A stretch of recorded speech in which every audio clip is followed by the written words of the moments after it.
ግብርናን በዘመናዊ መንገድ ለማሳደግ በትኩረት እየተሰራ ነው። በአማራ ክልል በግብርና በእንስሳትና ዓሳ ሀብት ልማት ላይ ትኩረት ያደረገ ዘመናዊ ግብርና ሁለንተናዊ ልዕልና በሚል መሪ መልእክት በምስራቅ አማራ ቀጠና ለሚገኙ የዞንና የወረዳ ግብርናና እንስሳትና ዓሳ ሀብት ልማት መሪዎች እንዲሁም ለቀበሌ ግብርና ጽሕፈት ቤት ኃላፊዎች የተዘጋጀ ምክክር መድረክ እየተካሄደ ነው። በዚህ መድረክ የአማራ ክልል የ5 ዓመት እድገትና አሻጋሪ እቅድ በመተግበር ወደ ዘመናዊ የግብርና ትራንስፎርሜሽን ለመሻገር የፈጻሚ አካላት አቅም የመገንባትና ቴክኖሎጂ አቅርቦትን የማሳለጥ ስራ በትኩረት እየተከናወነ እንደሚገኝ ተገልጿል። በምክትል ርዕሰ መስተዳድር ማዕረግ የገጠር ክላስተር አስተባባሪ ድረስ ሳሌው እንደገለጹት በወቅቱ የክረምት የሰብል ልማትና የችግኝ ተከላ ስራ የሚከናወንበት በመሆኑ ከተለመደ አሰራር በመውጣት ዘመናዊ ግብርና ሀሳቢዎችን ለመተግበር እየተሰራ ነው። በተለይም የኢኖን ተጽዕኖ በሚያርፍባቸው 51 የክልሉ ወረዳዎች ላይ ትኩረት በመስጠት ባለሙያው ተጽዕኖውን ለመቋቋም የሚያስችል ስልት ላይ ማተኮር እንዳለበት አሳስበዋል። አርሶ አደሮች እንደ ማዳበሪያ፣ አግሮ ኬሚካልስ ኤንድ ኬሚካላይዜሽን ያሉ የግብርና ምርት ማሳደጊያ ቴክኖሎጂዎችን በቀላሉ እንዲያገኝ ኢኮኖሚ አቅም መፍጠር ዋነኛ ትኩረት መሆኑን ጠቁመዋል። በተመሳሳይ የአማራ ክልል እንስሳትና ዓሳ ሀብት ልማት ቢሮ ኃላፊ ጋሸው ሙጬ በበኩላቸው በዘርፉ ያለውን የመልማት አቅም በቁጭት ለመተግበር መታቀዱን ገልጸዋል። በቀጣይም የዝርያ ማሻሻያ፣ የእንስሳት ጤናና ስነ ምግብ፣ የተሳለጠ ግብይት እንዲሁም የኤክስቴንሽን አገልግሎት ላይ ለውጥ ለማምጣት በትኩረት እንደሚሰራ አስታውቀዋል። በሌማት ትሩፋት ኢንቨስትመንት የተጀመሩ ስራዎች የምግብ ዋስትናን እያረጋገጡ በመምጣታቸው በቀጣይነት በዘላቂ እንደሚከናወኑ ተመልክቷል።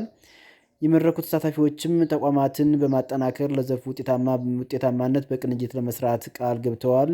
ዘገባው የአማራ ክልል መረጃ ስንመለከት ድርድርም $300 ቢሊዮን ካሳማ አንፈልግም የምፈልገው መበቀል ነው አሉ ኢራናውያን። በአያቶላ አሊ ሀሚን ስርዓተ ቀብር ላይ የተገኙ ከ20 ሚሊዮን በላይ ኢራናውያን ከአሜሪካ ጋር ምንም አይነት ድርድርም የካሳ ክፍያም አንፈልግም የምፈልገው አባታችን የገደል ጥላቶችን መበቀል ነው ሲሉ ለመሪዎቻቸው ጠንከር ያለ መልእክት አስተላልፈዋል። የኢራን መሪዎችን በበኩላቸው ምላሹን ተወያይተን እናሳውቃቸዋለን በሚል ምላሽ በመስጠት የቴህራንን ነዋሪዎች አረጋግተዋል። ነገሮች አሁን መልካቸውን እየቀየሩ ነው፣ አሜሪካና እስራኤልን በድንጋጤ ውስጥ ገብተዋል ተብሏል። የኢራን ውስጣዊ አንድነትም የዓለምን ትኩረት እየሳበ መሆኑ ተዘግቧል። ይህ በእንዲህ እንዳለ የኢራንን ቁጣና ስሜት የተረዳው አሜሪካ ከኢራን ጋር የተጀመረው የሰላም ድርድር እንዲቀጥል ኢራናውያን እንዲረጋጉ በፓኪስታን በኩል እየተለማመጠ ነው ተብሏል። መረጃው የኢራን ዜና ወኪል ነው። ሶስተኛውና የመጨረሻው መረጃችን የሚሆነው በህዝብ ተወካዮች ምክር ቤት የቀረቡ ጥያቄዎችን በማንሳት ይሆናል። የህዝብ ተወካዮች ምክር ቤት 5ኛ ዓመት የሥራ ዘመን 30ኛ መደበኛ ስብሰባ ላይ የምክር ቤት አባላት ለጠቅላይ ሚኒስትር ዶክተር አብይ አህመድ ካነሷቸው ጥያቄዎች መካከል የሚከተሉትን እንዘረዝራለን። ፈተና ውጤቶችን ማሻሻል፣ የትምህርት ጥራትን ማረጋገጥና የሰው ኃይል ክህሎትን ከማይክሮ ኢኮኖሚ ገበያ ፍላጎት ጋር ለማጣጣም መንግስት ምን አይነት ተጨባጭ እርምጃዎችን እየወሰደ ይገኛል?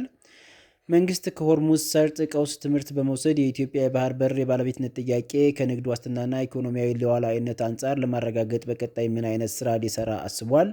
ዘላቂ ሰላምን ለማረጋገጥ ብሔራዊ መግባባትን ለማፋጠን የህግ የበላይነትን በሁሉም የሀገሪቱ አካባቢዎች ለማረጋገጥ መንግስት ምን አቅዷል?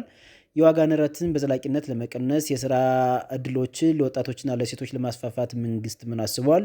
እውነተኛ ብሔራዊ ውይይትንና የፖለቲካ መፍትሄ ላይ ለመድረስ ያስፈልጋል። እነዚህ ላይ ምን ለመስራት ታቅዷል?